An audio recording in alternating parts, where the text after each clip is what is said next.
everybody, welcome back to the channel. I just want to start by saying I hope you have all had a brilliant Christmas and Boxing Day, spent loads of time with your family, days off work, just relaxed, unwinded, particularly on Christmas Day because as we all know, Tottenham were back in action on Boxing Day and losing again, this time 1-0 to Nottingham Forest at the City Ground. Another pretty disappointing performance, to be honest, and you all would have seen the title of this video. It is labelled something along the lines of "This has to change" or "Ange has to change" if he wants to keep his job as Tottenham Hotspur manager. And I think that is the big point.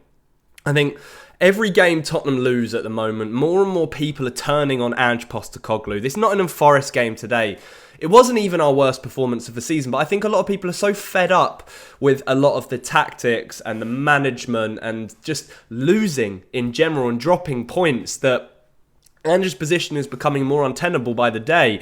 And I am freshly off the Last Word on Spurs podcast, so go and check that out as well if you haven't already. And we talked in depth about the game, about the manager, what we need to do going forward, what the problems are, and it's very difficult to summarise it to you guys in this video. I want to talk about the game because it's the main reason I'm making this video, and the facts are this. It's another game that we've lost by the odd goal. 1-0 loss, failing to score despite being the Premier League top goal scorers this season. Our 9th loss of the season. Tottenham Hotspur's 9th loss of the 2024-25 Premier League campaign. For context, we didn't lose 9 games until April last season. So to have done that even before the term of the year, to even before going into 2025 is really, really frustrating, really upsetting. And those of you that watch the channel regularly, you will know that I have been a big advocate for Ange Postecoglou. I have done everything to stick with him through thick and thin because I'm someone that wants to see this rebuild through to the end. I've been wanting to actually go through the whole process of a rebuild since Mauricio Pochettino left the club in 2019, and I've not been able to. We've been through some tough times together through the Mourinho period, through the Nuno period, through the Antonio Conte period. We all know what we've been through together. We've seen some horrible results, some horrible styles of play, some horrible performances. We've had to say goodbye to arguably the biggest legend of the club in Harry Kane, and we're sat here now. And I'm recording this while the Wolves-Manchester United game is on. As it stands, Wolves are winning. As it stands, Tottenham are 8 points above the relegation zone. 8 points. There's less than 3 wins in the Premier League from the relegation zone. We are closer to the relegation zone than we are to the top 4 places. After losing to Nottingham Forest today, Tottenham sit 11 points. 11 points off of the top 4 places, which is absolutely, or off Nottingham Forest actually, should I say, who I think have gone up to 3rd in the table. So I do want to give some credit to Nottingham Forest because they're a good team. Nuno is doing amazing, magical things with that team. Their defence is insane. I think they have the 3rd best defence in the league behind Liverpool and Arsenal so far this season, after Spurs conceding 6 at the weekend to Liverpool. Murillo, what a player. Milenkovic, who Tottenham were linked to once upon a time, amazing. And they had Tottenham's attack locked up today. There was a lot to dislike about the performance. And the funny thing is, the first half performance wasn't even that bad. I don't actually think we played that bad in the first half. But Nottingham Forest always are going to set up in one way, particularly against a team who loves to dominate the ball, and that is to counter-attack them. It's exactly what happened. And for me, the big problem is our players don't step up. Our players don't step up when we need them to. Kulusevski is probably the one exception to that rule this season, and he had a very poor game today. He looked off it from the very beginning. He couldn't really keep hold of the ball. Maybe he just looked a little bit tired from playing a lot of minutes for us this season. The thing is, and the issue I have with Tottenham, is nobody steps up. Nobody steps up, especially if Kulusevski's having an off game. We don't have the leaders in this team to be able to compete and dig us out of the dirt when we need them the most. When you think about over the years, who's been able to do that for us? Gareth Bale did it for so long when he was at his best in his first spell at Tottenham. Harry Kane did it time and time and time again before leaving the club. Son stepped into that captain role now, that leader role, since Harry left, but he doesn't seem to step up enough. And I want to have a bit of sympathy for him because I don't think he can play the amount of minutes that he is playing and still be at that level. I do think that he needs to be managed a lot more. He needs more rest. Maybe he's just a one-game-a-week player at the moment, and that's why he's not performing. But today he was dreadful, and he wasn't the leader that we needed. And, you know, we can look at the players a lot. And Bentancur, I don't think, had a great game back in the centre of midfield. Johnson, pretty average. Son, I've already mentioned. Solanke didn't have his best game. Jed Spence got himself sent off right at the end of the game. And I'm looking at the game on Sunday against Wolves, who can go 5 points behind us if they beat us. By the way, this is a team that are in the relegation zone. They can go 5 points behind us. And I'm not convinced that we're going to win the game. When I look at it, when I look at that fixture, I'm not convinced that they're going to win, that we are going to win the game and put some distance between us, which is a crazy thing to say, sitting comfortably in the bottom half of the table, losing games this season that we shouldn't be. And yes, we can blame the players a lot. Yes, we can blame the managers a lot. But there's so much more to it. There's so much wrong. And my point is, from this whole thing, Ange has to swallow his pride.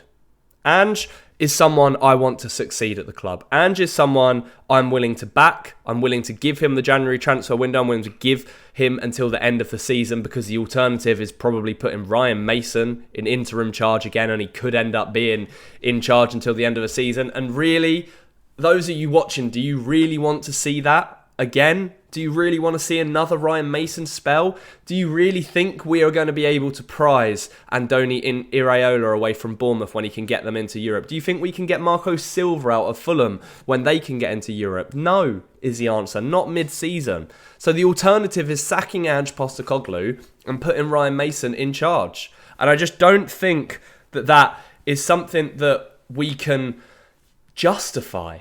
No, I don't think it's something we can justify. So the alternative for me, the solution for now, while we're waiting for injuries to come back, while we are waiting for the January transfer window to open, is Ange has to start changing things. I know in every interview he's done as Tottenham manager, he says he only has one plan, he has plan A, and he will refuse to change it for anyone else. And I get that. And I get why he says that. And I have respect for him for thinking and being determined that his psychology of the game and his game plan and his style of play is going to work.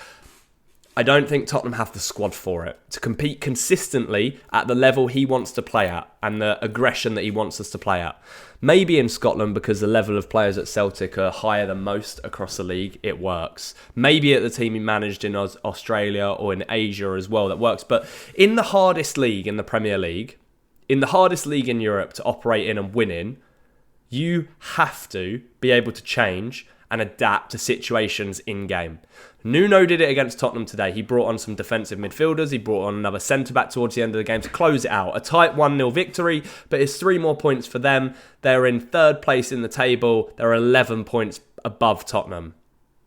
They've lost way less games than us. 9 games compared to 7 losses to win ratio. 9 losses. 23 points from 18 games this season.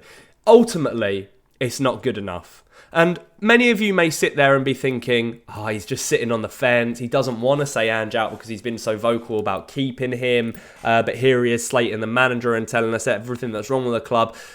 It's a fine line.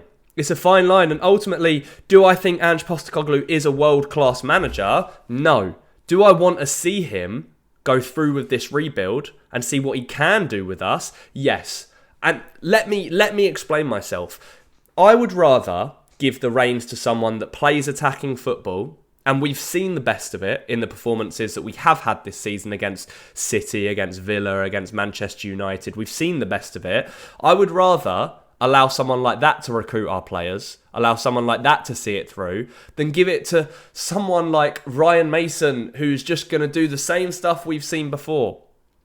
Or if we had given it to Antonio Conte, who's just going to buy more players that make Tottenham better defensively but don't add anything in attack.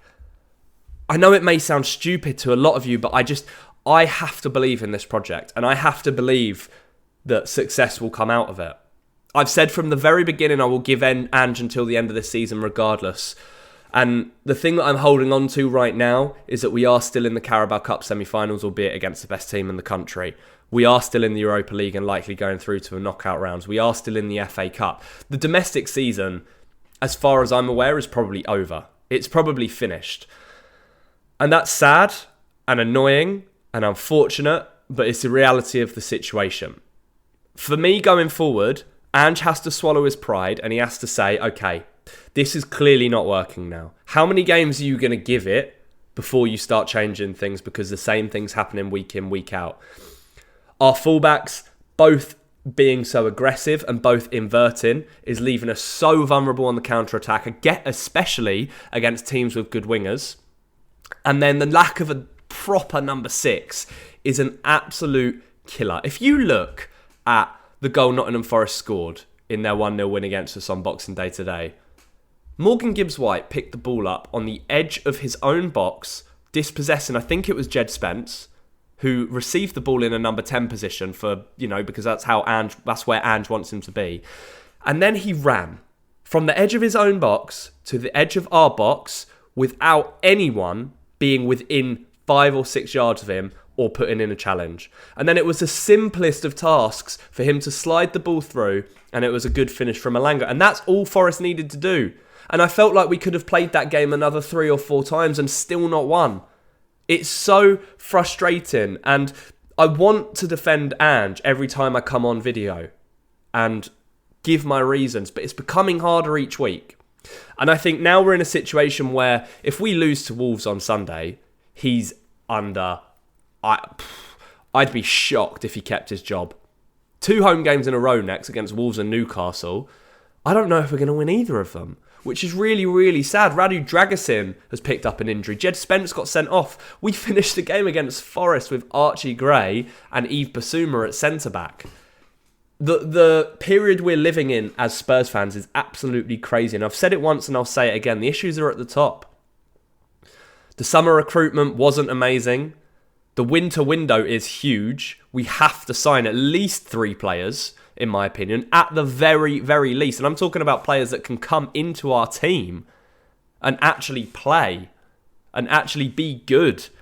I know it's easier said than done, but still, man, it's so frustrating and I'm losing my patience, and I don't want to lose my patience, but it's so hard. I don't want to go through this again in 18 months' time with a new manager. That's why I'm clinging on to every last bit of hope I have about this manager. I don't even know if there are people out there anymore that agree with me, that are on the same side as me. It's lonely and it's frustrating, and people are getting angry and annoyed, and I can understand why. And it would be so easy for me to sit here and say, yeah, screw it. He's had his chance, Ange out, let's move on. I still genuinely don't think he's the problem. I think it's above that. I really, really do. I'm so frustrated. I want to talk to you guys. Please get down in the comments. Please let me know. What is the problem? Are you Ange out? Are you Ange in? Has he tested your patience to the absolute limit? Is it game over now? Because I really don't know what to think. I'm struggling. I'm really, really struggling. I was so upset after the game today. So upset, and it wasn't even our worst performance of the season. Yeah. It just wasn't very Christmassy. It wasn't very Christmassy from Tottenham, but who knows? Maybe we'll bounce back on Sunday. Maybe we'll win the game. Maybe we'll lose, and that will be Ange's last time in charge of Tottenham. Who knows? I don't think he'll get sacked now. I think the report's coming out saying that people are still behind him, but the players are really struggling. So something has to give. Something has to change. What do you think it should be? Let me know down in the comments. Sorry about this, Ron, and I know it's very difficult to be positive at the moment. Let me know if you're still with me. Let me know if you think I'm being an absolute loon down in the comments. Yeah, we're all frustrated, I know, and we all want the same thing, which is Spurs to be good, Spurs to win. But it seems we're as far away from that as ever. But who knows? Maybe one of the cups still. We'll see.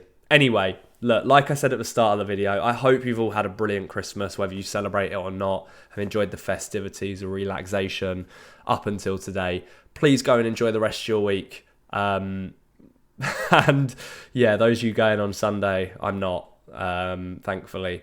But yeah, enjoy it, stay safe, and don't forget to like the video and subscribe to the channel. I'm planning on big things with this in 2025, so your support would be massively appreciated. But yeah, anyway, enjoy the rest of your week, and as always, come on, you Spurs.